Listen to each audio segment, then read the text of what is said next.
So in this video, I'd like to return to a point I left out in previous videos regarding the finger that my mother pointed to my accusations of selfishness. You live in other times, she said to me.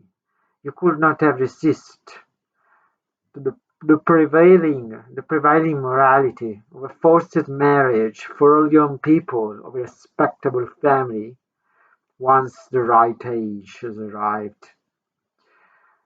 But would I really have done this way? Is it really possible to violate one's natures to such an extent, assuming that both my parents did not wish to marry and procreate, to the point of condemning oneself to a life of constraints, of unhappiness? Unhappiness is what such people would cause to creatures born from their cowardice, from submission to much more guilty conformism that, than that of which they say they were victims, because it would involve children in the right of a family environment consonant with their peaceful mental development. I am sure that I would not have accepted to procreate under such conditions. I am sure of it now more than ever, since I don't even consider raising a puppy dog, knowing that I would have neither the head nor the heart to give him all the time he would need. So this is courage too. This is love too. As we know, that between parents and children is a relationship made up of eternal contrasts, half fueled by mutual love and half by the disagreements between two different generations who question their own time. Once my mother accepted her destiny as a mother, she made it an obligation to have her three children study at all costs, so that they would be free to follow their dreams, as it did never happen to her. How many stories of such models is history full of? How many more there will be? It seems that most children come into the world only to carry forward dreams of mothers and fathers dissatisfied with their own lives, who focus on a sort of continuation ad eternum of their lineage, only to see themselves fulfilled in a more or less distant future. If not in direct descendants, at least in the deeds and social achievements of grandchildren and great-grandchildren. This is the pathetic dance of generations, which from where it starts, sooner or later, always dramatically arrives. My mom bragged to her sisters at every opportunity. My children study, and they also do quite well. Studying is the first thing. Finding a job, the first goal to be financially independent. Meanwhile, one of his children withered in hands, and she didn't even notice it. The child was me, of course. Often parents do not focus on the life of their children, but always keep their eyes fixed on themselves, on their youthful dreams, or on those aspirations that they would have wanted to fulfill themselves.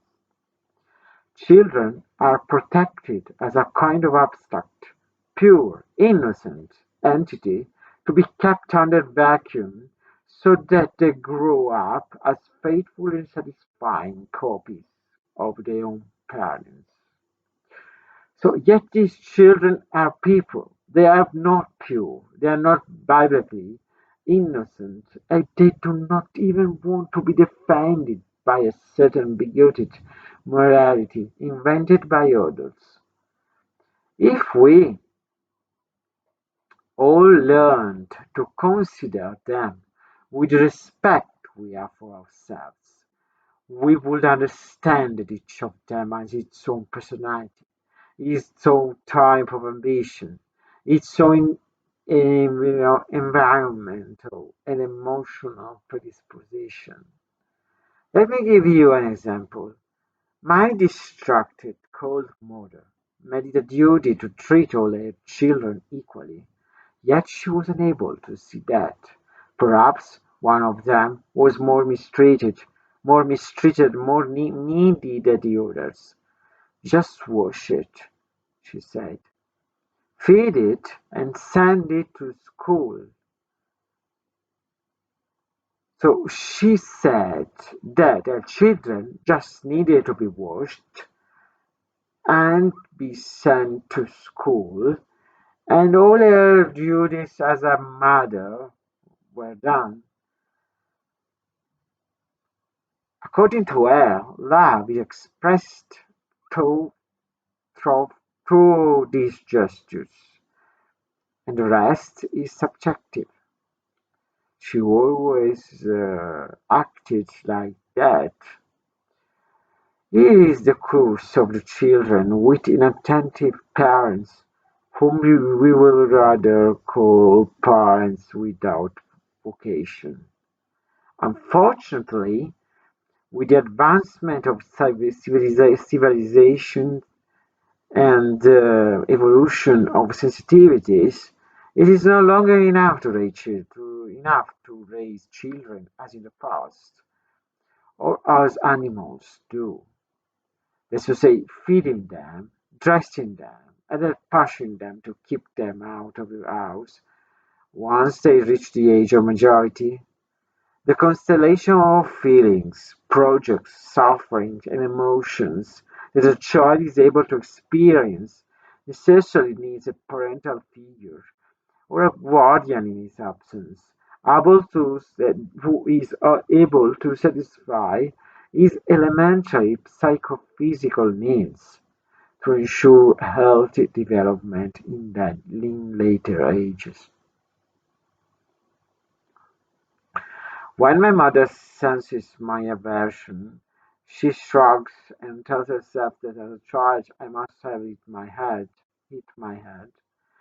As other children have settled down and leading independent lives without bothering her anymore.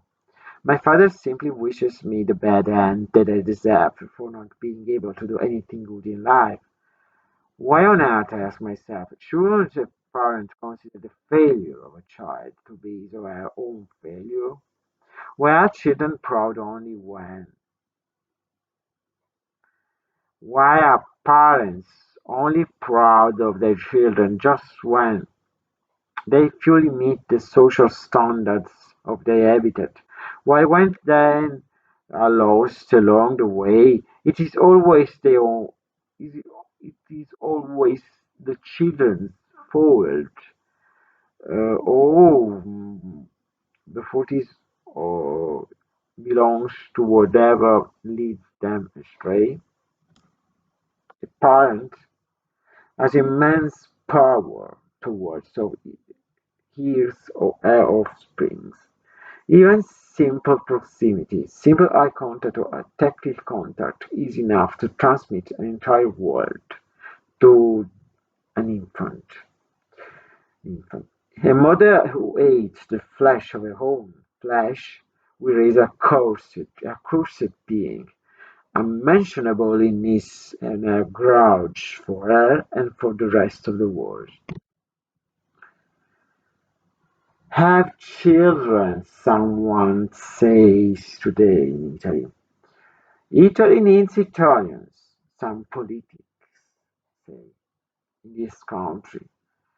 It has now become commonplace. More and more politicians highlight the danger of extinction of the new gens Italica. as a consequence of the ever smaller number of births in our beautiful country. The adage is always the same, the adagio is always the same: have children. It is therefore necessary to give economic incentives to families to stimulate them to increase the number of children in their nucleus, in their families. We need to offer assistance to mothers and still find a stable working situation for fathers. Donate food for children whose parents cannot afford it. Feed them and impregnate your girls for the good of the nation. That is so here is a shouting, which we consider again in the next video. Just now, please have a good day and see you in the next video.